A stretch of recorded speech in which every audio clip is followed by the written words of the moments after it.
बिस्मिल्लाहिर्रहमानिर्रहीम। आज एक और हेल्दी और चटखारेदार मज़ेदार रेसिपी शेयर करूंगी। घर का साफ सुथरा आम का अचार, जो मज़ेदार तो है ही लेकिन हमारी बॉडी के गुड बैक्टीरिया के लिए बेस्ट है। इसमें प्रोबायोटिक्स होते हैं। पुराने ज़माने में ये अचार वगैरह बहुत ज़्यादा डाले जाया करते थे, लेकिन आजकल इनका ट्रेंड कुछ कम हो गया है। पहले बड़ी बुढ़ियाँ ऐसे अचार बहुत डाला करती थी, इसलिए पहले बीमारियां भी कम हुआ करती थीं, जिसमें कि पहले के लोगों को सेहत के हवाले से इतनी अवेयरनेस नहीं थी। लेकिन आजकल तो डॉक्टर प्रोबायोटिक्स की वजह से अचार को एडवाइस करते हैं। पहले के लोग बहुत समझदार और सेहतमंद थे, तो आइए आज उसी पुराने तरीके से अचार डालते हैं। यहाँ मैंने 3 किलो कच्ची कैरियाँ ली हैं और उन्हें खूब अच्छे से वॉश करके जाली में सूखने के लिए रख दिया था। फिर उन्हें काट कर गुठली निकाल कर छोटे छोटे टुकड़े कर लिए। फिर कैरियों को एक बड़े बर्तन में डालकर 3 बड़े चम्मच नमक के और 3 बड़े चम्मच हल्दी के कैरियों पर डालकर अच्छे से मिक्स करके और उन्हें ढककर 1-1.5 घंटे के लिए रख दें। 1-1.5 घंटे में आप देखेंगे कि नमक और हल्दी की वजह से तमाम कैरियाँ अपना अच्छा खासा पानी छोड़ देंगी। अब इन तमाम कैरियों को किसी जाली में निकाल लीजिए, जिसमें नीचे एक बर्तन हो, ताकि जाली के नीचे से कैरियों का पानी नीचे ज़मीन पर ना जाए। तमाम कैरियाँ जाली में डालने से उसका तमाम पानी नीचे बर्तन में निकल जाएगा। कुछ देर उसी में छोड़ दीजिए। फिर किसी गहरी पतीली में जाली रखकर सारी रात के लिए छोड़ दीजिए, ताकि पानी अच्छे से टपकता रहे, और ऊपर से कैरियों को ढक दीजिए किसी जाली से, ताकि ऊपर से हवा भी लगती रहे। ये मैंने सारी रात के लिए छोड़ दिया था। कम से कम 15-16 घंटे मैंने इसी तरह कैरियों को ड्राई किया है। सारी रात में जितना भी कैरियों का बाकी बचा हुआ पानी था, वो भी उनके अंदर से निकल गया। अब देखें, ये मैंने कैरियाँ ट्रे में रखी हुई हैं, लेकिन उसमें कोई पानी नहीं है। अब यहाँ हम अचार डालने का मसाला तैयार कर लेते हैं। सौंफ, जीरा, राई 6-6 चम्मच, 3 चम्मच मेथी दाना और 1 बड़ा चम्मच अजवाइन। साबुत धनिया ऑप्शनल है, अगर आपको उसका जायका पसंद है तो 3 चम्मच आप वो भी ले सकते हैं। 3 चम्मच कलौंजी, ये हमें साबुत रखनी है, इसको पीसना नहीं है। पिसे मसालों में 3-3 बड़े चम्मच हल्दी और नमक और 1 चम्मच लाल पिसी मिर्च। अब सारे साबित मसाले जो हमने अच्छे से चुन कर रख लिए थे, उन सबको मिक्सी में पीस लीजिए।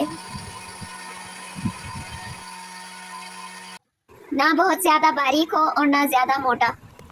अब इसमें कलौंजी भी मिक्स कर लीजिए और बाकी सारे पिसे मसाले, नमक, मिर्ची, हल्दी भी मिक्स कर लीजिए। यहाँ आप कुटी हुई मज़ीद 1 चम्मच लाल मिर्च और डाल सकते हैं, ये भी ऑप्शनल है। बस हमारा अचार का मसाला माशाल्लाह से तैयार हो गया है और कैरियाँ भी माशाल्लाह 15-16 घंटे में खूब अच्छे से ड्राई हो गई हैं। और 1.5 किलो सरसों का ऑयल मैंने पहले ही अच्छे से स्मोकिंग पॉइंट तक गर्म करके ठंडा करके रख लिया था। ये बहुत ज़रूरी है। सरसों का तेल आप जब भी इस्तेमाल करें तो उसको चूल्हे पर इतना गर्म करें कि उसमें से धुआं निकलने लगे। फिर चूल्हा बंद कर दीजिए और उसे ठंडा कर लीजिए। बस हमारा अचार का तेल तैयार है। अचार डालने के लिए यहाँ मैंने एक मर्तबान लिया है, जिसे अच्छे से धोकर ड्राई कर लिया है। अब सबसे पहले आप उसमें एक मसाले की तह लगा दें, फिर उस पर कैरियाँ डाल दें, फिर उस पर मसाले की तह लगाएं, फिर उस पर कैरियाँ डाल दें। इस तरह करके आप सारी तह लगा लें। अगर आपके पास मर्तबान ना हो तो आप कोई शीशे की बोतल भी ले सकते हैं। अचार डालने के लिए कोई भी मेटल का बर्तन इस्तेमाल नहीं करना चाहिए, सिर्फ मिट्टी का या कांच का इस्तेमाल करना चाहिए। आप चाहें तो मिट्टी की पतीली में भी डाल सकते हैं, या कांच की बोतल में डाल सकते हैं, या मर्तबान हो तो उसमें डाल सकते हैं। स्टील, सिल्वर, तांबा वगैरह में अचार नहीं डलता। और अचार डालने के लिए जो भी बर्तन यूज़ करें वो गीला नहीं होना चाहिए। हर चीज़ का ड्राई होना ज़रूरी है, ये ख्याल रखिएगा, वरना आपका अचार ख़राब हो सकता है। यहाँ मैंने 3 किलो का अचार डाला है और उसके हिसाब से ही तमाम मसाले चम्मच के हिसाब से आपको बता दिए हैं। अगर आपको कम ज़्यादा करना हो तो आप उसके मुताबिक मसाला बढ़ा सकते हैं, केरियाँ बढ़ा सकते हैं। सब केरियाँ और मसाला मर्तबान में डालने के बाद उसे 1 से 2 घंटे के लिए छोड़ दें ताकि तमाम केरियों पे मसाला अच्छे से जज़्ब हो जाए। फिर 1-2 घंटे छोड़ने के बाद 1.5 किलो में से 1 किलो ऑयल तमाम का तमाम उस पर डाल दीजिए। जितनी केरियाँ हों उससे कम से कम आधा ऑयल होना चाहिए। यहाँ मैंने 3 किलो केरियाँ और 1.5 किलो ऑयल लिया है। अब 1 किलो ऑयल डालने के बाद मर्तबान को अच्छे से हिला हिलाकर मिक्स कर लीजिए ताकि ऑयल नीचे केरियों तक पहुँच जाए। अचार डालना थोड़ी मेहनत और सफाई मांगता है, लेकिन जब ये एक बार डल जाता है तो आप उसे साल भर भी इस्तेमाल कर सकते हैं और ये ग़िज़ाइयत से भरपूर होता है। इसमें बहुत सारे मिनरल्स और विटामिन्स होते हैं और हमारी गट हेल्थ के लिए, आंतों के लिए ये बेहतरीन है। अब अच्छे से मिक्स करने के बाद जो बाकी का आधा किलो ऑयल था वो भी ऊपर डाल दीजिए और हल्का हल्का मिक्स कर लीजिए। बस एक बार की थोड़ी सी मेहनत है, फिर इसको खाने के पूरा साल फ़ायदे ही फ़ायदे हैं अल्हम्दुलिल्लाह। ये हमारे हाजमे के निज़ाम को भी बेहतर रखता है और हमारी बॉडी में पैदा होने वाली मुख्तलिफ बीमारियों से फ़ाइट करता है। हमारा अचार माशाल्लाह बस अब डल गया है। अब इस पर एक बारीक मलमल का या लॉन का कोई साफ़ सुथरा खुशक कपड़ा ढककर और उसे बांधकर धूप में रख कर छोड़ दीजिए। ये धूप से और उसकी गर्मी से ही पकता है। आप इसे अपने टेरेस वगैरह पर या किचन में ऐसी जगह जहाँ खिड़की से धूप आती हो वहाँ रख सकते हैं। जितनी ज़्यादा गर्मी होगी ये उतनी ही जल्दी पक के तैयार हो जाएगा। आप दूसरे दिन 24 घंटे गुजर जाने के बाद इसको खोलकर अच्छे से उसके अंदर चम्मच से हिला लीजिए। याद रहे कि चम्मच ड्राई होना चाहिए, गीला नहीं होना चाहिए। हर चीज़ आप ड्राई ही यूज़ करें।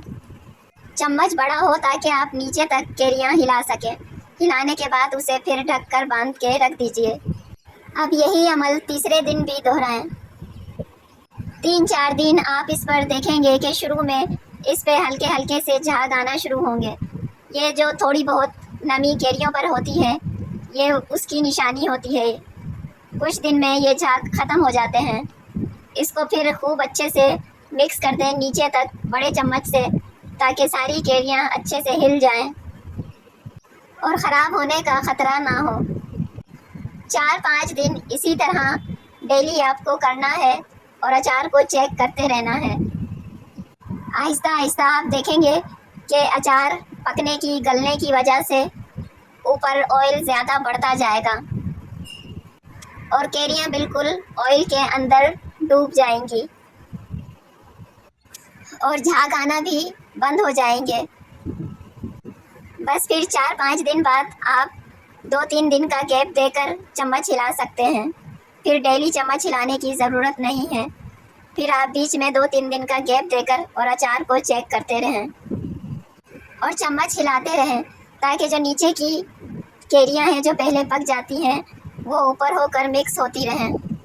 15 दिन में ये अचार आधा गल जाता है, लेकिन इसे आप उसी में पड़ा रहने दें तो ये आहिस्ता आहिस्ता पकता रहेगा और ज़्यादा मज़ेदार होता जाएगा। लेकिन 15 दिन में ये कुछ खाने के काबिल हो जाता है तो आप इसे 15 दिन में यूज़ कर सकते हैं। ये जितना ज़्यादा पुराना होता जाएगा उतना ही ज़्यादा फ़ायदेमंद और मज़ेदार होता जाएगा।